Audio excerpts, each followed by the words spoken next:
Well, good evening, everyone. This is Fletcher Harper with GreenFaith, and I'd like to welcome you to our webinar on People of Faith for a Green New Deal. It's great to have you with us. I'm GreenFaith's director, and I'm going to be with you at the beginning and at the very, very end. And I'll be working with Kristen Barker, our One Earth Sangha co-founder colleague, behind the scenes, working the chat beat tonight. And it'll be good to respond and connect with you in that kind of way. Hosting us tonight is Reverend Abby Mohop. Abby is a Presbyterian pastor. She's a leader, a very effective leader within Fossil Free PCUSA, which is the group that has been working on promoting fossil fuel divestment in the Presbyterian Church. And she is also a doctoral student with a focus on eco-theology at Drew Theological School and is the co-director of the Green Seminary Initiative, which is a joint initiative of GreenFaith and Drew. So Abby, I'm going to hand the reins over to you and to take it away. Great, thank you. Just a note that if you've never been on a Zoom webinar before, if you want to leave a note in the chat box, some of our team members will respond. There will be time for question and answer, and you can leave those questions in the chat box. Tonight, our webinar is on the Green New Deal. GreenFaith supports the Green New Deal for several reasons, and here are some of them. It explicitly names and centers values that define us as people of faith and spirit: compassion, love, and justice. The Green New Deal represents a vision that is bold and large enough to meet the scale of the problem of climate change, which is massive. It is holistic. It recognizes that we need new energy, transportation, and food systems, new infrastructure, and new buildings. It calls for investments in, respect for, and commitment to the most vulnerable communities among us, with a focus on the communities of color and poor communities that are already bearing the brunt of the climate crisis, despite having contributed almost nothing to it. It calls for investment in workers and in affected communities so that no one is left behind, and so that this economy-wide transition creates good jobs that pay family-sustaining wages and includes the right to unionize. The Green New Deal as a resolution is not legislation, but it provides a framework that we must participate in shaping, which must lift up and support the important work being done in frontline communities around the U.S. to build resilience and justice. GreenFaith is an international organization, and while the Green New Deal is currently an American formulation, the formula it represents, focused on the need for action that addresses climate, jobs, and social and racial equity, is one that has global relevance. Our purpose here today is to share with you why the Green New Deal is important, what it represents, how the energy behind it has grown, and what you can do to make an impact. We have 3 speakers with us tonight, and we're going to start with Varshini. One moment, please. With Varshini Prakash. Varshini Prakash is the co-founder and one of the directors of the Sunrise Movement. She's one of the young leaders who've put the Green New Deal on the front page of papers across the United States and beyond. She's based in Boston, and she was one of the people who led the 150-person sit-in to demand climate action in the then Minority Leader Pelosi's office in November. And as an undergrad at UMass Amherst, she successfully led the campaign to get the university to divest from fossil fuels, the first major public university to do so. Varshini, we're so grateful that you are with us, and the time is yours. You'll have about 5 to 7 minutes. Great. Hi, everybody. Good evening. Again, my name is Varshini Prakash. I am usually in Boston, but I'm in New York right now. And it is such a pleasure to be here. Thank you so much to GreenFaith for having me and for your leadership already on the issue of the Green New Deal and bringing it and foregrounding it in your work. I, like many of you perhaps, I was raised a Hindu, and in many ways I feel like I was raised with ritual but not with faith. And so that's left me a little bit in a place of feeling this like sense of imposter syndrome, a little bit of claiming my Hindu identity. But around the 2016 elections, I started looking for God and became really kind of fascinated with this concept that's very prevalent in particularly the Bhagavad Gita, and this concept of dharma, of duty. And in many ways, I feel like this moment in history is calling so many of us to action, and so many of us to a sense of fighting against all odds for what is just and what is good, and for what is moral in this moment.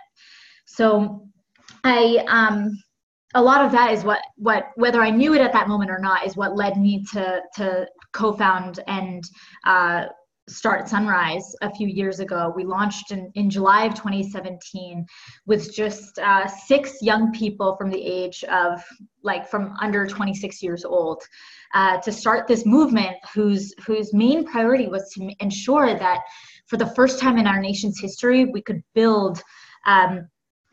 make climate change a national political priority, and actually build a movement that could stand the test of time and build humans who were rooted in justice and love, and who were believed in equality and equity above all else, and caring and loving for each other.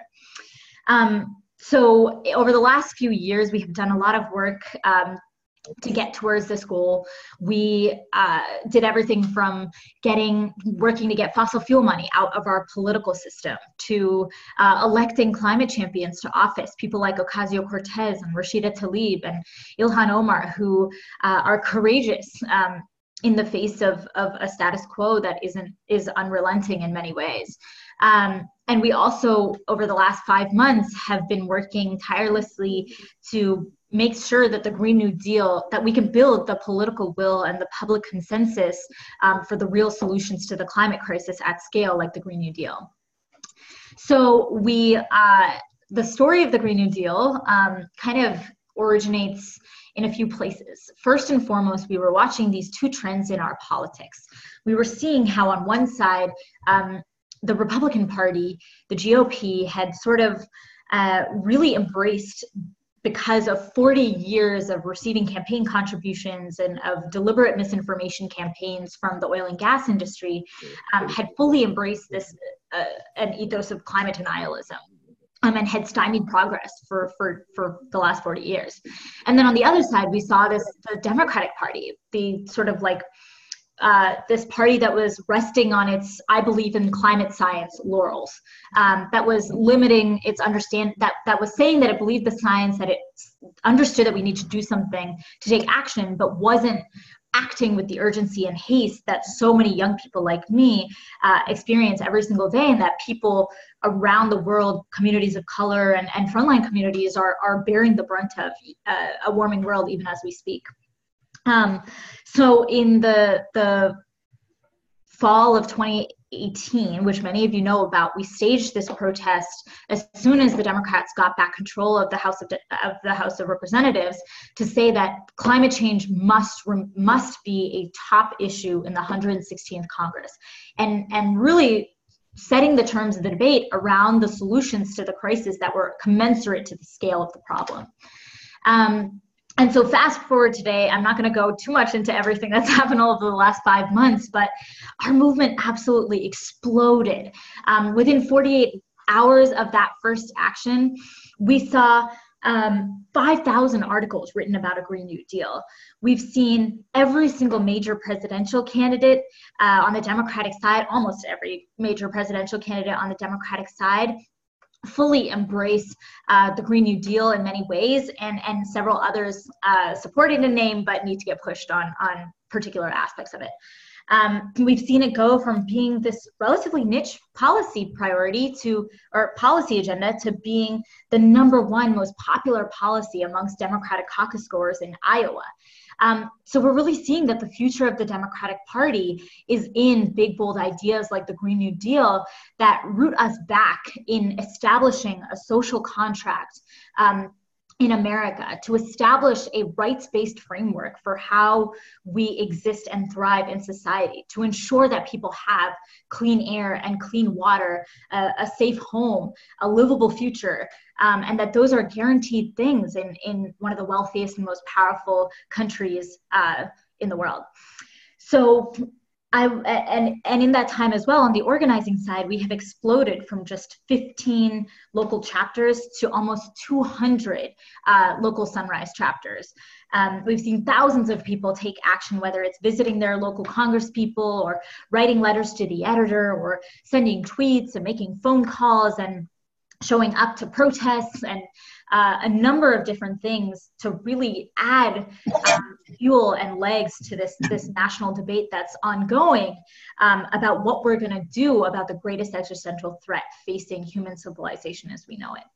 So I'll leave it there for now and happy to answer questions. But I'm just really excited to be here in this room in this virtual room, because it is abundantly clear to me the role that faithful communities have had in some of the most important social movements in our country's history, and we couldn't do it without that spirit and without that resolve. So thank you. Thank you, Varshini.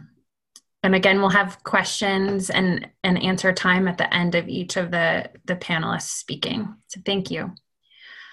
Our next panelist is Ben Beachy, and he's the director of the Sierra Club's Living Economy program, a program that educates and advocates for economic policies that prioritize people and planet, not corporate polluters.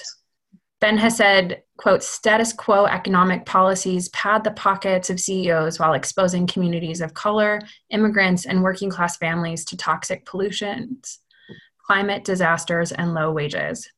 Enough is enough. We're pushing for an economic policy transformation that unites communities fighting pollution, workers fighting for good jobs, and frontline groups fighting racial and economic equity, end quote. Welcome, Ben, and you have about 5 or 6 minutes. Excellent. Thanks for having me on. I don't know if you want to start video. I can't start the video. There it is. Okay. So, yes, I want to start with actually just a couple of shout outs. First, as Varshini kind of led with where we come from, I want to give a shout out to Mennonites, which is the faith tradition in which I was raised, for having a focus on justice that I think is the stream that courses through a Green New Deal, and that has led a lot of us to this work. I want to give a big shout out to Congresswoman Ocasio-Cortez and Senator Markey and the Sunrise Movement for really leading the way in sparking a national conversation on Green New Deal nearly overnight. And a shout out to the many labor and climate justice partners, including Reverend Woodberry, who's on the line with us, who for years have been laying down the kindling for the current Green New Deal fire. Sierra Club, who I work for, we're excited to be working alongside many partners to fuel this Green New Deal push. For much of the last year, we've been working with Sunrise and labor and environmental justice partners to lay the groundwork for the current Green New Deal resolution and to give substantive input on its content. And now we're lobbying for it, we're organizing behind it, we're pushing it in the press and online alongside GreenFaith and Sunrise and many, many partners. Because it's going to take all of us to lay the groundwork so that a Green New Deal can become a reality under a new administration. You can go to the next slide.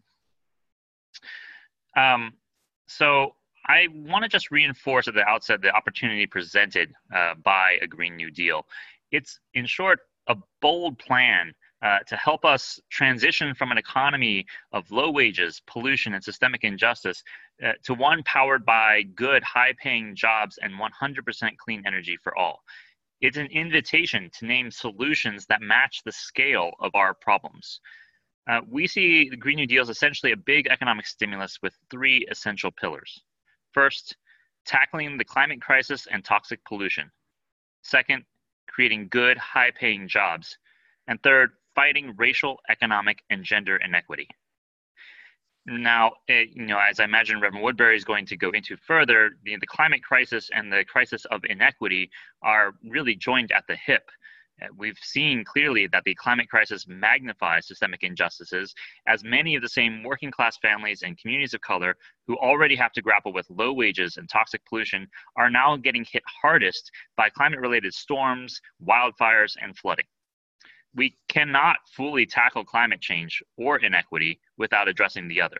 And that's why a Green New Deal would take on both.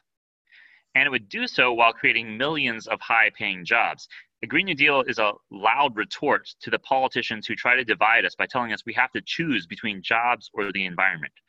It recognizes that millions of workers will lead the transition to a clean energy economy, whether that means weatherizing our homes, building green infrastructure, manufacturing components for light rail, etc.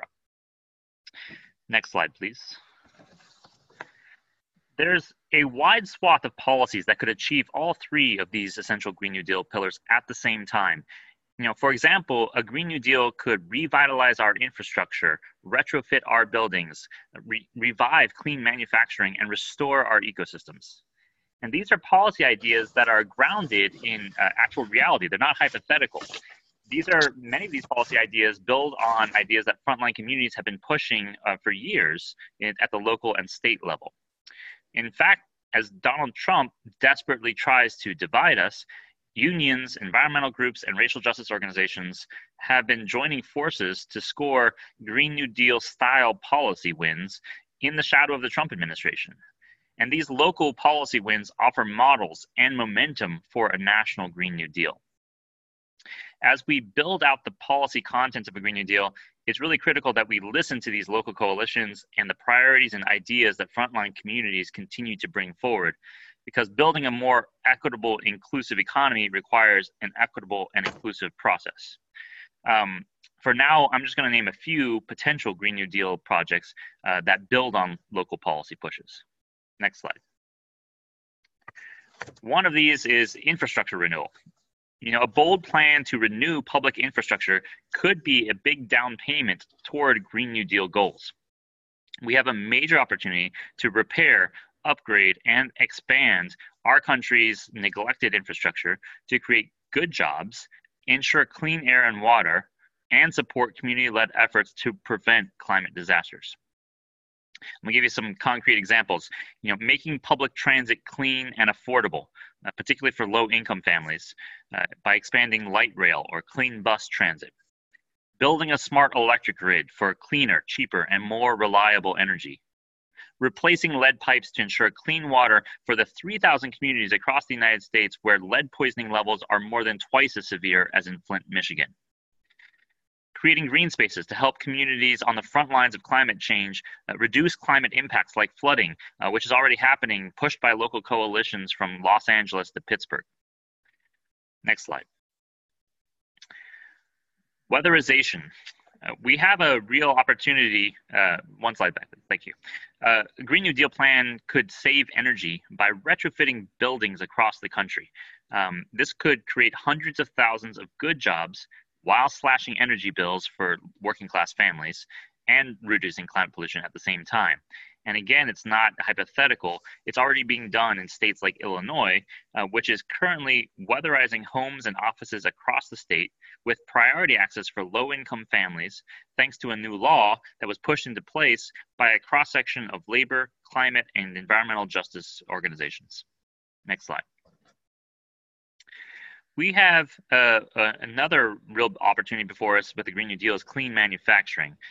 The urgent need to tackle the climate crisis presents an opportunity to create a new generation of clean manufacturing jobs. And here again, states are leading the way.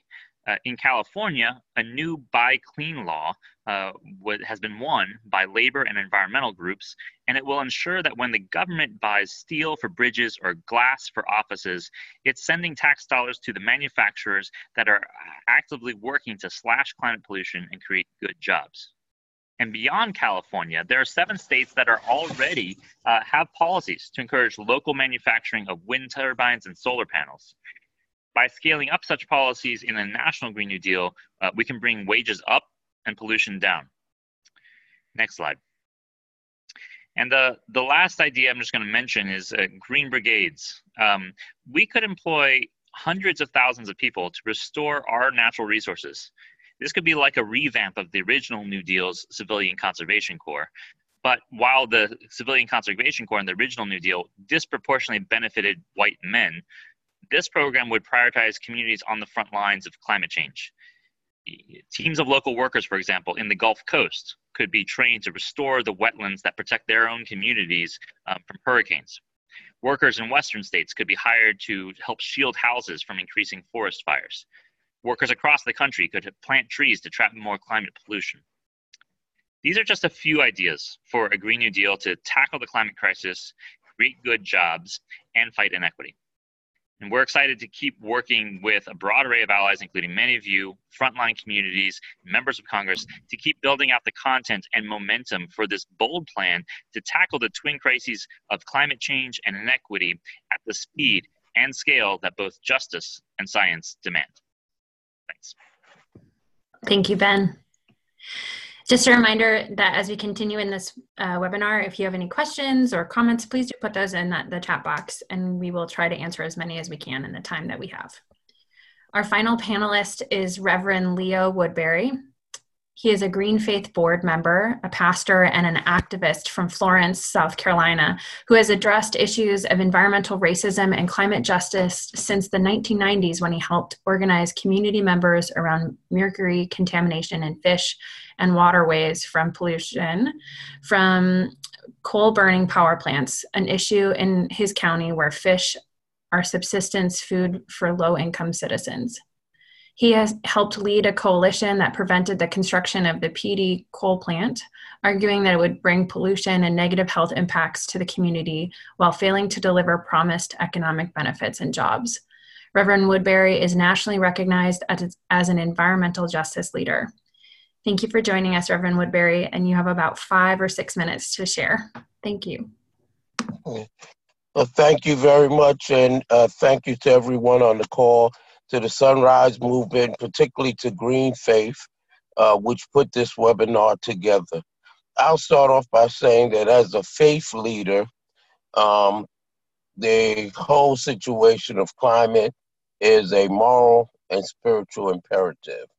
And for those who may not be members of organized religion, I always say to them that they too are people of faith, because as my scripture says, faith is the substance of things hoped for, the evidence of things not seen. And if you can hope for a better tomorrow, even though you may not see the evidence right now, that makes you a person of faith. So the Green New Deal is actually us stepping out on faith. And what's important about the Green New Deal? The most important piece of the Green New Deal is that it has to include people. It has to include those that are often described as the least among us. Why? First of all, because there's a legacy of environmental injustice in which many of these communities, before we even knew there was a climate change, were suffering economic, health, and other impacts. And we have to make sure that the Green New Deal does not leave those communities out or behind. We also need to be inclusive when we look at solutions.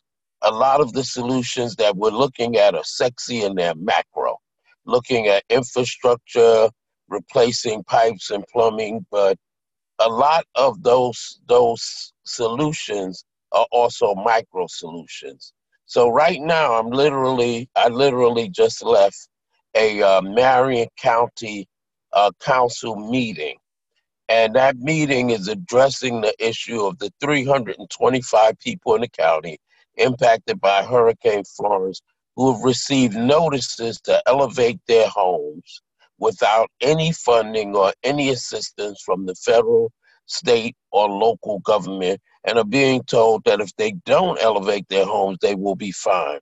I just left a meeting where a minister stood up and said that trapped in her home without having anywhere to go, that she breathed in so much mold and mildew that she's now on steroids. So when we look at rural communities like that, some of the solutions are about cleaning out drainage ditches, building retaining ponds so that we can mitigate the impacts of climate change. So we want to remember those poor rural communities and those people who labored in our fields, cleaned our homes, and only because their employers did not pay their Social Security, live off of $600 and $800 Social Security benefits today. What's important about the Green New Deal is that we remember the people, because that's why we're in this situation that we're in today, because there were communities that we didn't care about. We didn't care where they sited the polluting facilities.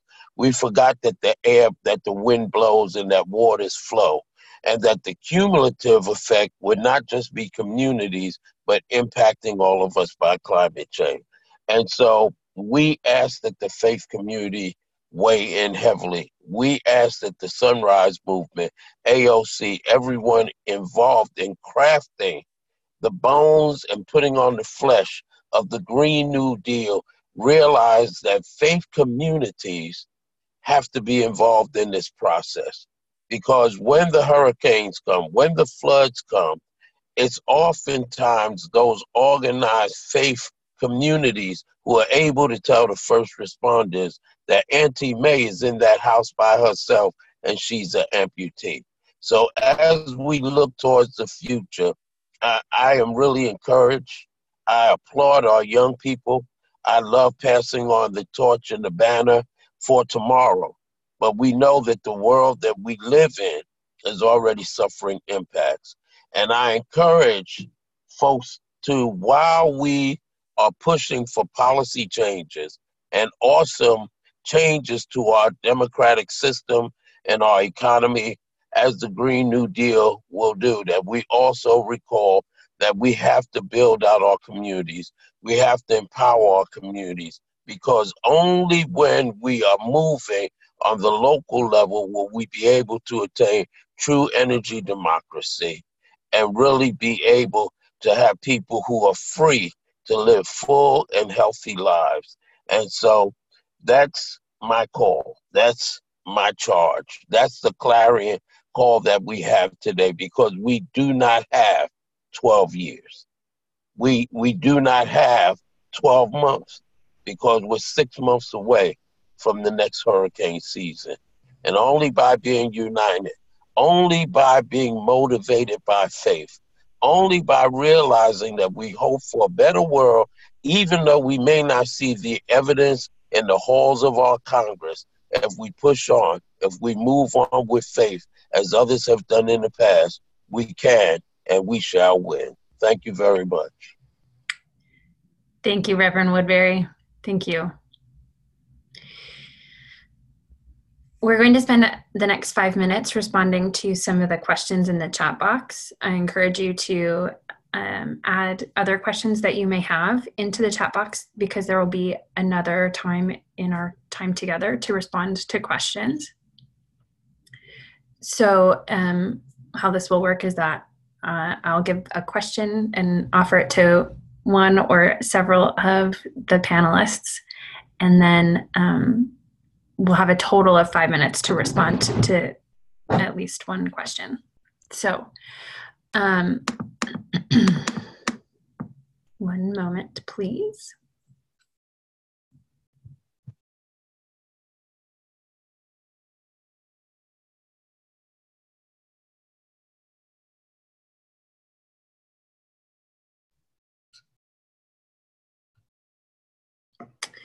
Could each of you on the panel speak very briefly to, at whatever level that you're organizing around the Green New Deal, can you just speak very briefly on what that looks like in the day-to-day?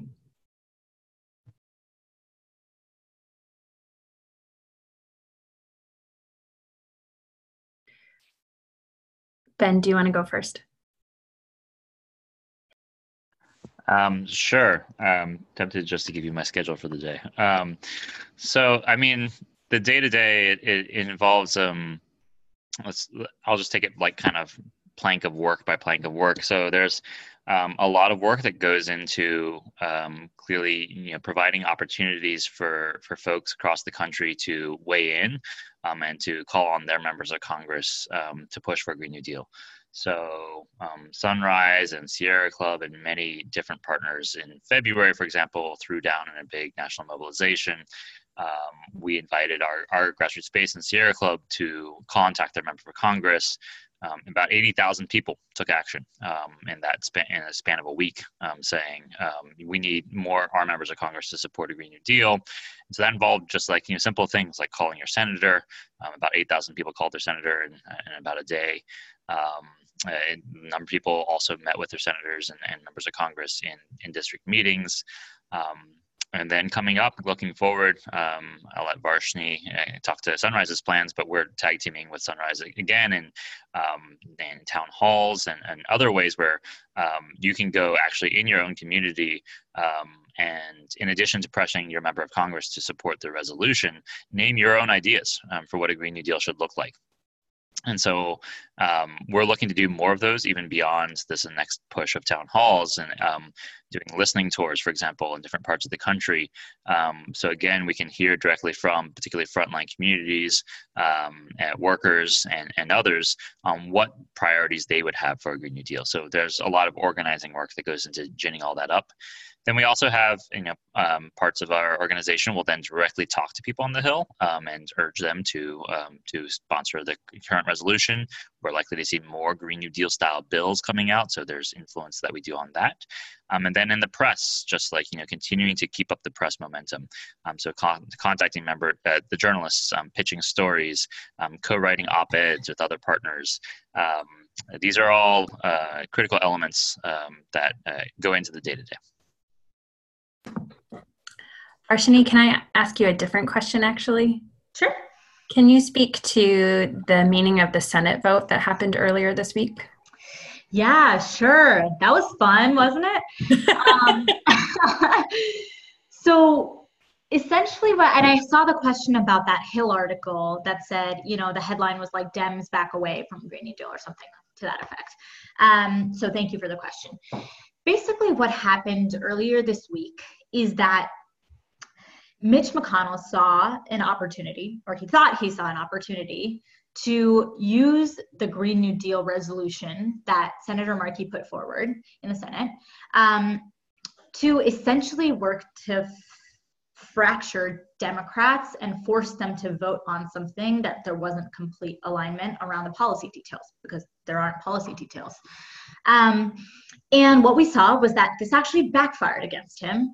And instead, Democrats started going on the offensive about climate change. We saw Senate Minority Leader Chuck Schumer out on the floor debating with Republicans about the climate crisis and challenging them to admit that climate change is happening and that it's real and that we need to do something about it. And for the first time in history, I think, Mitch McConnell admitted that humans are causing the climate crisis.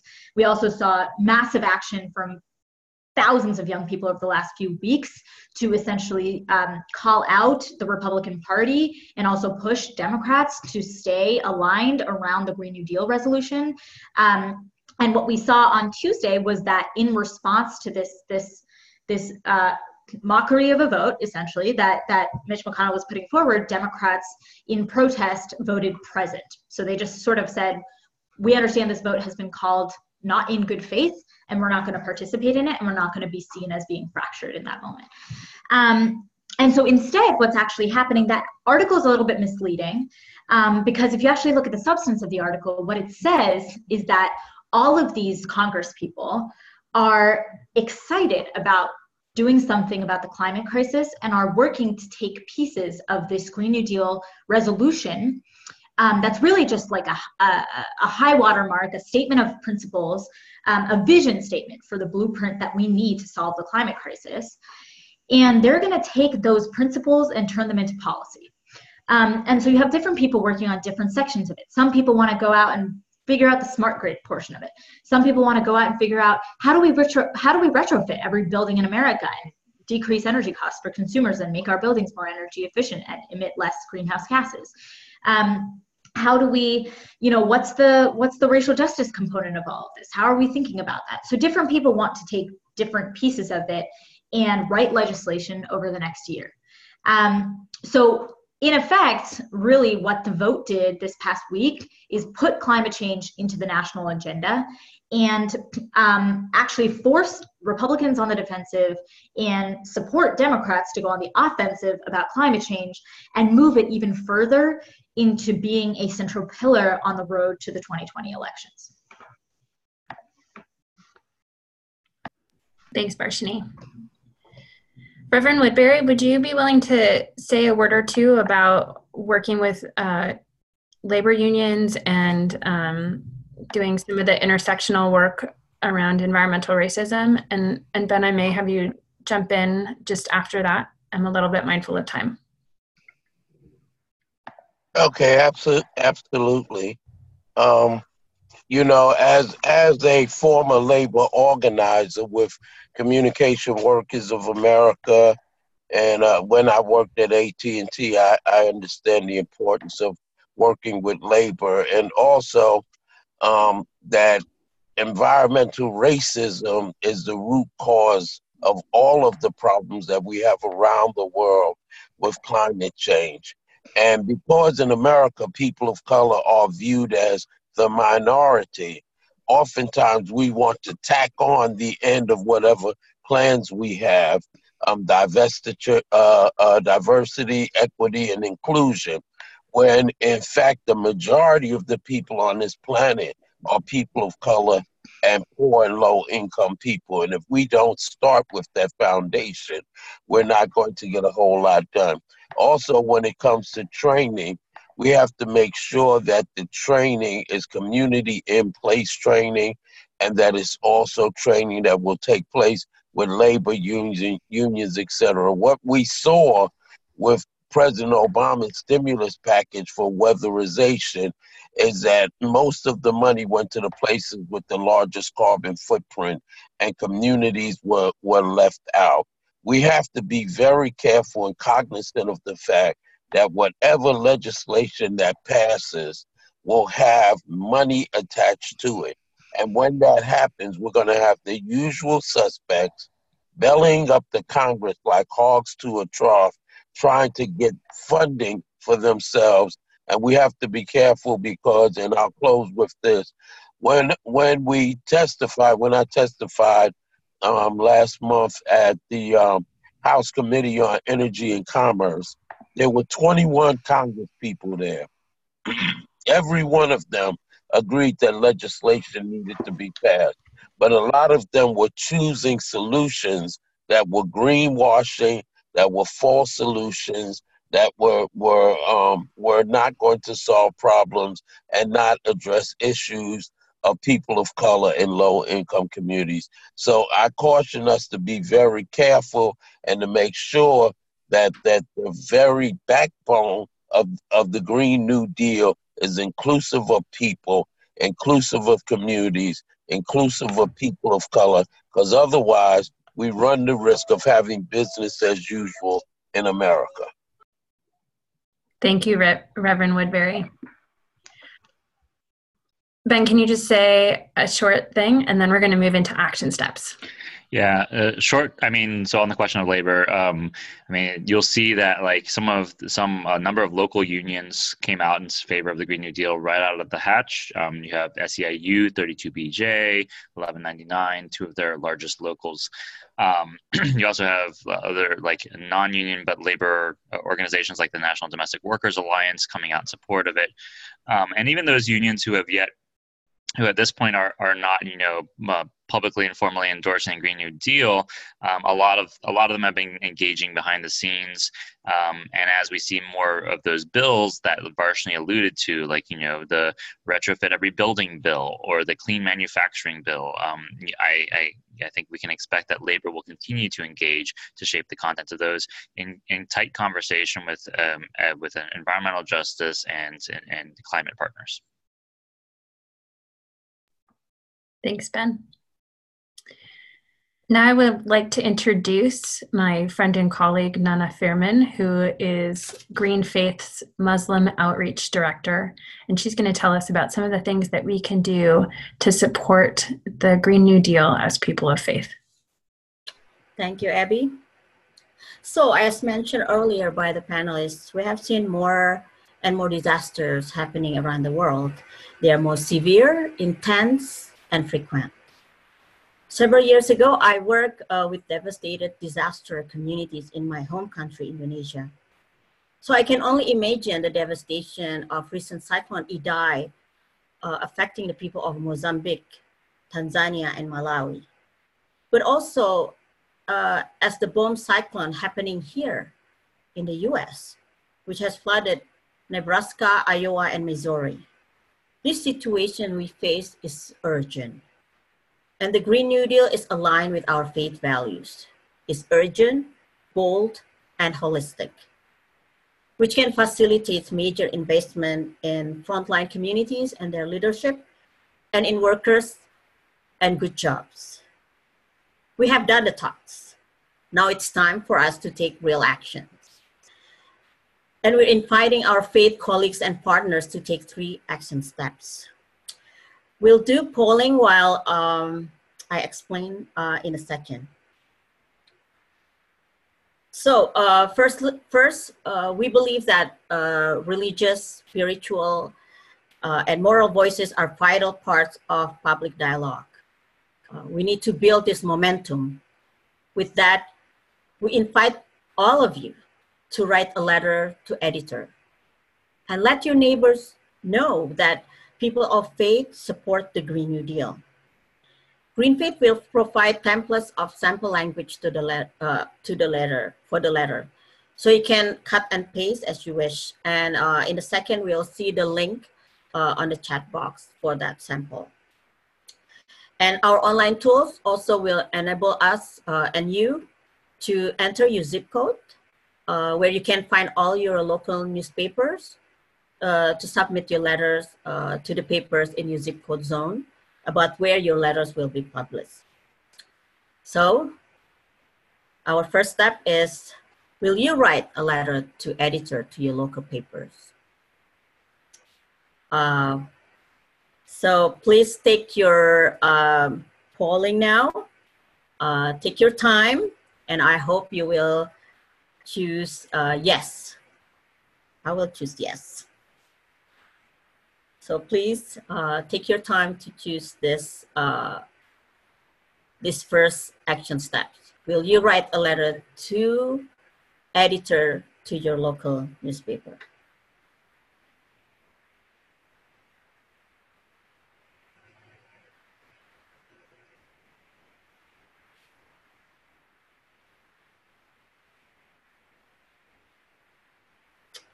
All right, so thank you for that first action steps. The second one, we also believe that transformative power of religious education. We want to facilitate and open up conversations and a discussion about the Green New Deal within our faith communities. It doesn't have to be big. It could be like 5 or 10 people in your house of worship, your churches, your mosques, synagogues, temples. We want to build relationship among our communities and start organizing ourselves. You can also start your online discussion group if you wish to do so. And GreenFaith will provide a discussion guideline and toolkit to help you to do so.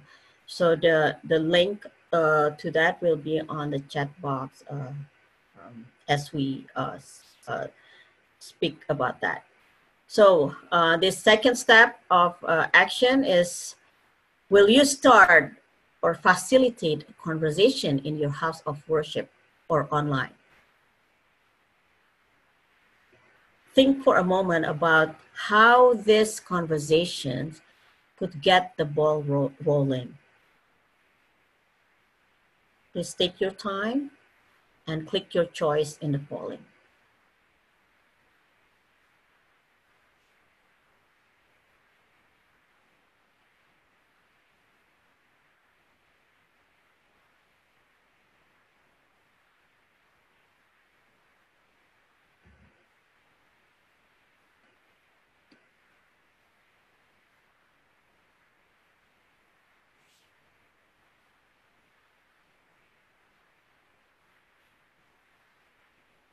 Thank you for doing that. So finally, we understand that religious proclamation and teaching can change many hearts and minds.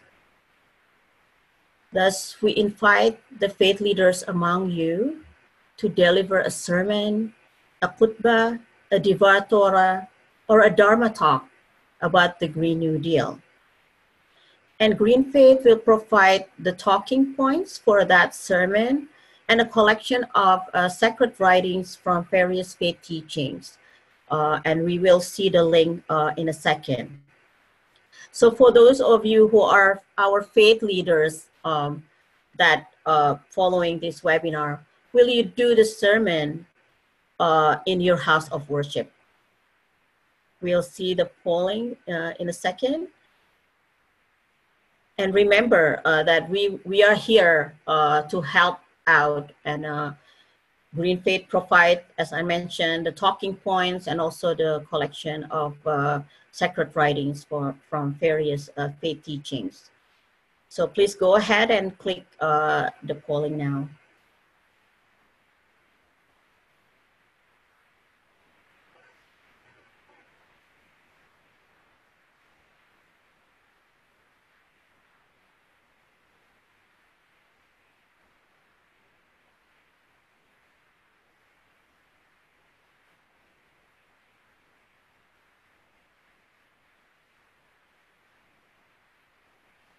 So thank you all for your commitment to take actions. Please remember, this is not the end, and but just the beginning of our journey together. And we look forward for the support from everyone to ensure the success of the Green New Deal. Abby, back to you. Thank you, Nana. Fletcher, are there other questions in the chat box that we need to attend to? Yes, thanks, Abby. So I think one sort of area of questions around people was ideas about how faith communities can get involved, and I think you've just gotten some really good opportunities and information about that. Another sort of area of questions was around, and Ben touched on this a little bit, but I'm wondering if Varshini and Leo also might want to weigh in about how people can make the Green New Deal relevant at a local level, and what kinds of action steps people could take locally to start to make the Green New Deal, not only to build awareness, but also to start looking at what action might mean. So I wonder if Ben or Leo or Varshini, if you wanted to share anything about that.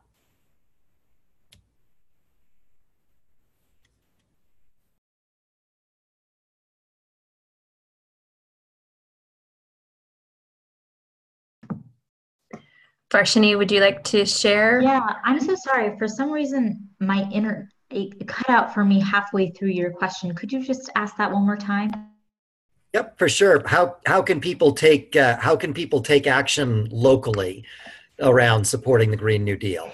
Sure. Yeah, great question. So frankly, a lot of our action is local. We work. A lot of the conversation about the Green New Deal has been federally oriented. We're obviously working with Congress people and helping shape the 2020 presidential debates. But most of our organizing actually happens through these local chapters that we call Sunrise Hubs. And as I mentioned, we've sort of exponentially grown over the last 5 months, from just having 15 chapters to having almost 200. So I would say that's a fantastic way to get involved, and the clearest avenue for that in this moment is in about a month, we are launching what we're calling the Road to the Green New Deal.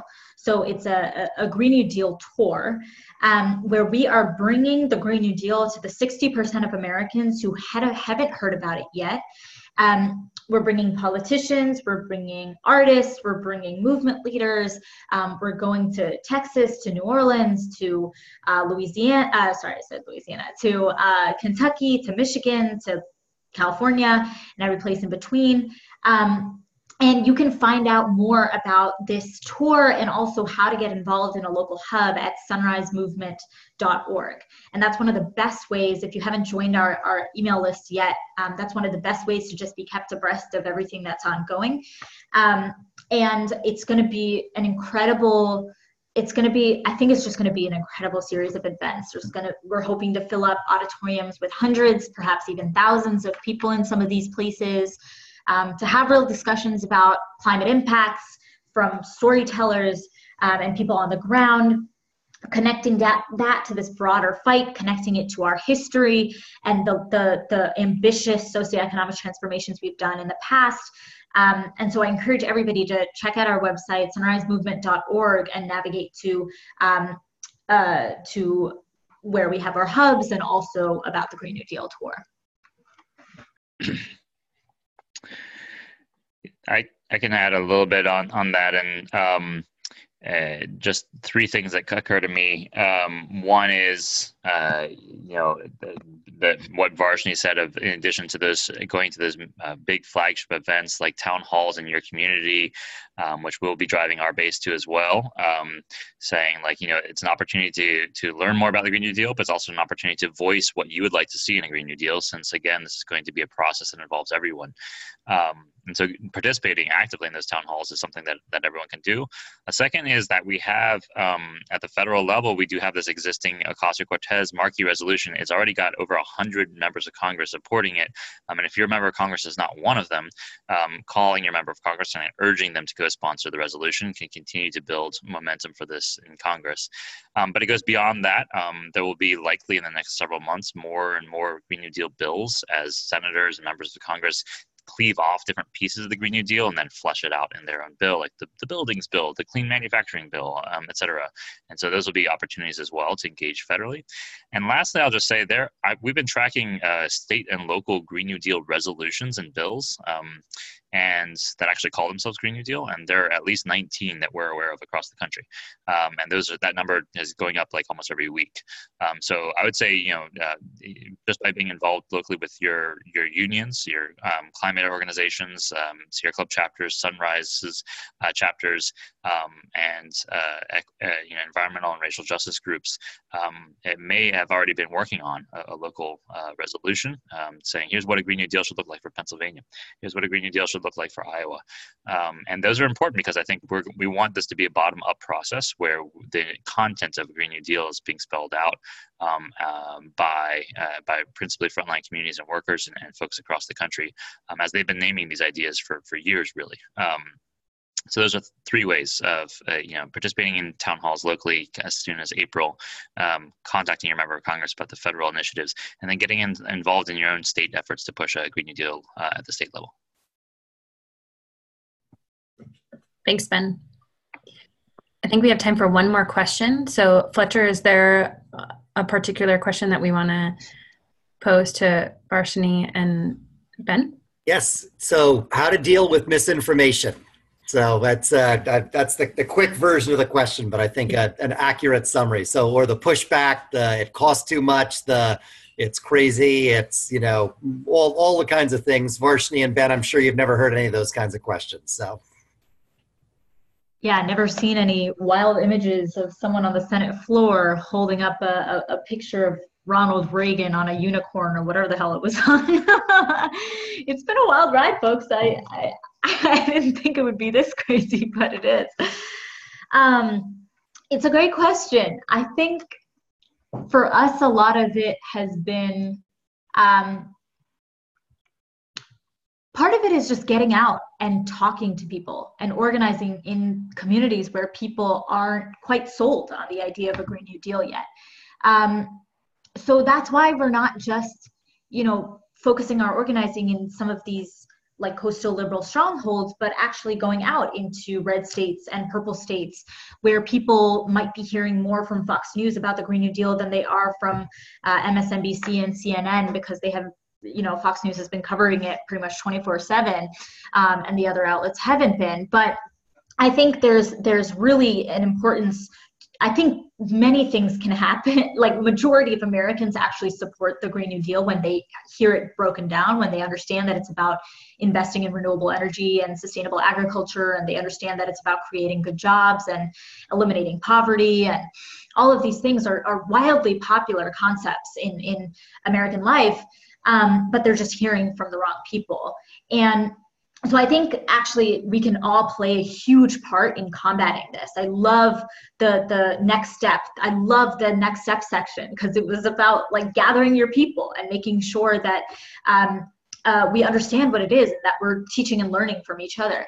And I would also say, you know, going out and talking to people who you don't immediately agree with, people, and actually having those conversations with lots of individuals, especially as we get into this next election, is going to be really important.